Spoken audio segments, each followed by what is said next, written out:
I still can't believe Hogwarts Legacy is real. Hogwarts existed for me on the page before it existed in films and at theme parks. I walked its halls in my mind. I puzzled over its layout, its shifting staircases and talking portraits and hidden rooms. The school changed its appearance depending on the season. It was as alive as any character. I pictured myself in its common rooms, opening up Christmas presents in front of a fireplace, eating in its great hall where candles floated overhead and food materialized out of thin air, sneaking into its library under the cover of darkness to read forbidden texts. It is, even after all these years, one of the great fictional locations. And when I would imagine myself as a Hogwarts student, it was always in the robes of Gryffindor.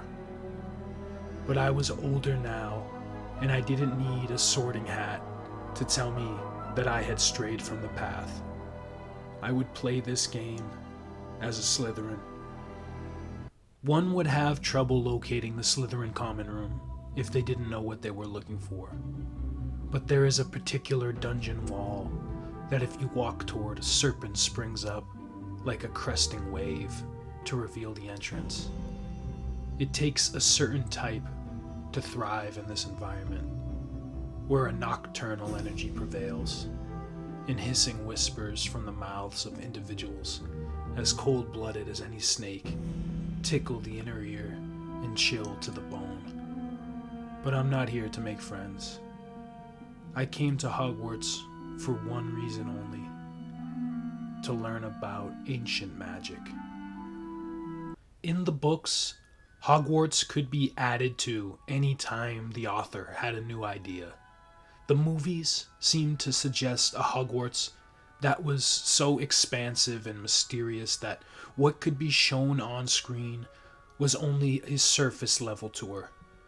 How, then, could this unknowable and constantly evolving place that evokes feelings of longing and intimate familiarity be made into a fully explorable version that feels definitive in its scale and respects the images we'd been given and even the ones we created in our minds? The developers only had one choice: to make Hogwarts theirs. They made the school massive and overwhelming and brimming with magical flourishes that reward your exploration. They built fountains where mermaids guard secrets and scattered pages that float around the library for you to gather. And in doing so, they bravely planted their kite on the Hogwarts grounds. But this is also a place for learning, and some of their best design decisions come in the form of the creative lessons professors deliver to teach you new spells. They so captivatingly achieve the balance of making attending classes and exploration equally engaging. I found myself getting quite caught up in the excitement of being a student in this place. As fifth-year Slytherin Leviticus Hornswoggle, the world was my oyster. Hogwarts is as good as advertised. It's like nowhere I've ever been. I missed my first 4 years here, so I've felt like I had to make up for lost time. But in truth, I might decide to never leave. I spent the whole day just exploring. First, I went to the Great Hall. There's no use exploring on an empty stomach. The shifting staircases take some getting used to, but the paintings seemed like they were watching over me. From the top of the astronomy tower, it felt like the whole world was laid out before me. I came across the strangest statue of a one-eyed witch. Peeves is always getting into trouble, but at least he's fun to watch. I found the Ravenclaw common room all on my own. I had plans to explore even more, but I had trouble leaving the room of requirement. It seemed to have everything I could ever need. Even more than the plot itself, the purest pleasure to be found in this franchise was the world building. There was a precise and complicated sort of alchemy being performed to allow kids and adults alike to buy into the fantasy of it all. On the simplest level, the path to Hogwarts, the way to remove us from our world and spirit us into this one, was by delivering pure and unforgettable moments of joy, indelible scenes that we could see ourselves in, as if we were the protagonist. Stepping into Hogsmeade for the first time, having a wand picked out for us at Ollivander's, nervously putting on the sorting hat. These first tastes of what a surprising and well-considered fictional world are to a curious mind, the key that opens the lock. They stick with you even when you think you no longer care. Perhaps Hogwarts Legacy's greatest success is making these moments that have become dulled by the decades shimmer once again. It didn't take too long for me to get into some mischief. An accomplice and I snuck into the library's restricted section at night to look for a very special book indeed. I'd wished I had an invisibility cloak, but a disillusionment charm worked just as well, if the librarian and the specters we snuck past were any indication. Some books convulsed wildly on shelves, while crazed creatures on tapestries hung here and there. Things were going so well until Peeves crashed onto the scene. I had to finish the mission on my own, and when I touched the book we were after, I saw a vision of an earlier time that had much to do with ancient magic. Harry Potter games were always, at best, pleasant diversions that could only be recommended to fans. Hogwarts Legacy is the game that I wanted to play when I was in second grade, but it took until now for the technology to finally be indistinguishable from magic. It's clear while playing this game just how many plates need to be spinning, how many golden snitches need to be fluttering, how many shop display cotton candies need to be dancing to make this place not just realistic but magical. How easily that concept can come apart. Every detail in the environment must be so carefully conceived. Secrets stashed away, ghosts floating through walls, places in the distance that catch the eye, treasure chests you know you'll need to come back later for. The detail to be found in every facet of this world is remarkable. No game in history has ever gone so far to expand upon a well-established fictional location. There is so much imagination at work, so many flourishes and bursts of creativity that had their origin here and nowhere else. It is a world as compelling as it has ever been. This game had one of the smartest rollouts I've ever seen. When you see how much they nailed their locations, it makes all the sense in the world for them to release seasonal ASMR videos that tantalize and lure you into the world before the controller is ever in your hands. Through these videos, this world began the process of becoming the realest it's ever been, and it only got better from there. There's something about Hogsmeade at night, when the daytime crowds have thinned out, and it's mostly locals, winding along the crisscrossing paths. It's a fine place to spend an evening, if you like to people watch. Just the other night, I saw a boy who couldn't stop dancing because his mom bought him some magical exercise socks. And there's always a back alley performance of some sort. but I like to head into Zonkos for a laugh and finish up at Hogshead before I go looking for some trouble. The sorcery here is phenomenal. Spells are fun to learn. They are fun to use. There are spells we have seen before and new spells as well. Because of this, combat feels like it probably would feel to be in a duel between witches, spells zooming and bouncing around and narrowly missing, bodies in the air, on fire, stunned or blasted into the distance. Fights are frantic and exhilarating, but magic stops feeling like magic when we've seen it all before.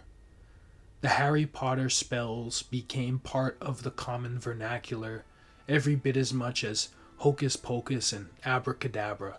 We saw what Patronuses looked like, how chocolate frogs tended to hop away if you weren't quick enough, what kind of reaction the Dark Mark caused when it appeared in a public setting. What was novel and inventive became well known and expected.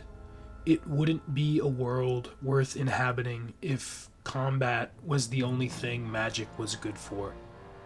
What astonishes the most is the magic that is happening in the environment. The number of moving portraits in Hogwarts is mesmerizing. There are men who use their wands to paint landscapes, and kids who make their own entertainment. There's a fountain of new ideas flowing into this world that wow and never feel like lesser wizardry than the source material. I learned many things during my first year at Hogwarts, but the biggest thing I learned was to never take this place for granted, to explore with no concern for the consequences, to be driven by curiosity and never fear, to seek magic in all its forms, ancient and mundane. This place will always stick with me, and I imagine I will always stick with it. There is beauty and evil in this world, and I readily admit that I am compelled by both. The more time I spent thinking about this game, the more it became obvious how staggering an achievement it is. To make a game in this franchise that satisfies all the expectations we have of a great video game simply requires so many things to go right. First, Hogwarts needs to be exceptional. It needs to be inconceivably big and full of things we've seen and never seen before. Then it needs to have classes that are worth attending, spells that we are eager to learn. The casting of these spells needs to be satisfying, with each of their effects feeling distinctly meaningful. Then there needs to be flight that is fun and can happen in a variety of forms. There needs to be exploration that compels us to try new things and surprises us with its unpredictability. There needs to be an inciting incident and cast of characters that justifies making a return to a world that has not shown a lot of promise with any of the non-Harry Potter projects. There needs to be a mountain of met expectations and an equally imposing list of things we never saw coming.